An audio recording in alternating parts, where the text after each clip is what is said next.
बच्चों प्रश्न है कि यदि अल्फा और बीटा भिन्न भिन्न सम्मिश्र संख्याएं हैं और ये मापांक है बीटा का जिसका मान 1 है, तो मापांक में बीटा माइनस अल्फा बटा में 1 ऋण में अल्फा जिसके ऊपर बार है गुना में बीटा का मान मुझे ज्ञात करना है। तो चलिए इस प्रश्न को हल करते हैं। तो सबसे पहले अगर मैं देखूं कि मुख्य अवधारणा अगर मैं इस प्रश्न का लिखूं तो देखिए, अगर मुझे दिया है z मापांक और इसका वर्ग है तो इसको मैं लिख सकती हूँ z गुना में z का बार, ये मैं लिख सकती हूँ। तो ये चीज हमें ध्यान में रखनी है। चलिए बस इसको ध्यान में रखते प्रश्न को हल करते हैं। तो यहाँ से अगर मैं देखूं कि बीटा माइनस में अल्फा बटा में 1 माइनस में अल्फा के ऊपर बार है गुना में बीटा, इसका अगर मैं वर्ग कर दूं तो इसको मैं लिख सकती हूँ क्या कि बीटा माइनस में अल्फा बटा में 1 माइनस में अल्फा क्यूब बार है और ये गुना में बीटा। और इसको मैं लिख सकती हूँ क्या कि बीटा माइनस अल्फा बटा में हो जाएगा 1 माइनस अल्फा बीटा और ये बार और इसके ऊपर बार, ये मैं लिख सकती हूँ। तो बस चलिए इसको हल करते हैं। तो यहाँ से क्या हो जाएगा बीटा माइनस अल्फा में 1 माइनस अल्फा बीटा ये बार गुना में यहाँ से क्या हो जाएगा बीटा माइनस अल्फा बटा में यहाँ से क्या हो जाएगा, ये बार को क्या करेंगे नीचे भी हम बार लिख सकते हैं। तो 1 माइनस में अल्फा बार गुना में बीटा, ये मैं लिख सकती हूँ।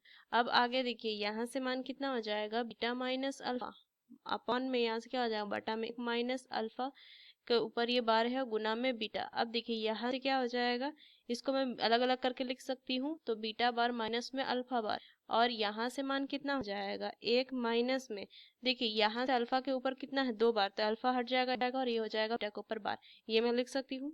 आगे इसको अगर मैं लिखूं तो इसको ब्रैकेट को मैं खोल दूंगी तो यहाँ से क्या लिखेंगे 1 माइनस में अल्फा बीटा के ऊपर बार आ जाएगा माइनस में अल्फा के ऊपर बार और गुना में बीटा जोड़ में अल्फा बार गुना में बीटा बार, ये मैं लिख सकती हूँ।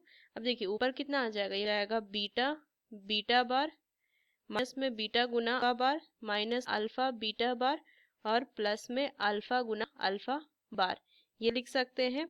अब चलिए आगे इसको अगर मैं हल करूं तो देखिए इसको क्या लिख सकती हूँ बीटा गुना बीटा बार, तो हो जाएगा बीटा का मापांक इसका वर्ग माइनस में बीटा अल्फा बार माइनस में बीटा बार अल्फा और यहाँ से क्या हो जाएगा अल्फा गुना अल्फा बार, तो इसको लिख सकते हैं अल्फा का मापांक और इसका वर्ग, ये लिख नीचे देखिए यहाँ से क्या आ जाएगा 1 माइनस में अल्फा बीटा बार माइनस में अल्फा बार गुना बीटा जोड़ में यहाँ से कितना हो जाएगा अल्फा मापांक हो जाएगा उसका वर्ग और उस तरीके से बीटा मापांक का वर्ग, ये लिख सकती हूँ मैं।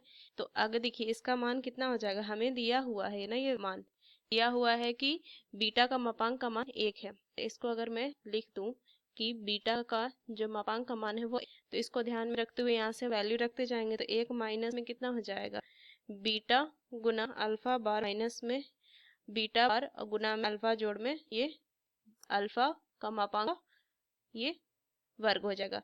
तो यहाँ से देखिए नीचे में क्या हो जाएगा 1 माइनस में अल्फा गुना बीटा बार माइनस में अल्फा बार गुना में बीटा जोड़ में अल्फा का मापांक का वर्ग, ये लिखेंगे। अब देखिए यहाँ से क्या ये पूरा मान जो होगा वो क्या होगा आपस में कट जाएगा तो मान कितना हो जाएगा 1 आ जाएगा।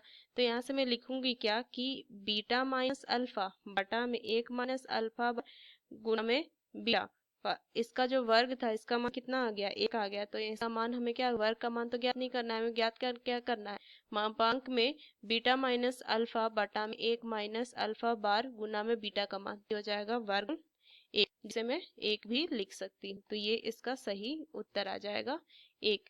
तो कौन सा विकल्प है सी। तो इस मुख्य अवधारणा का इस्तेमाल करके हमने इस प्रश्न को हल किया। आशा करते हैं ये प्रश्न आपको समझ में आया। धन्यवाद।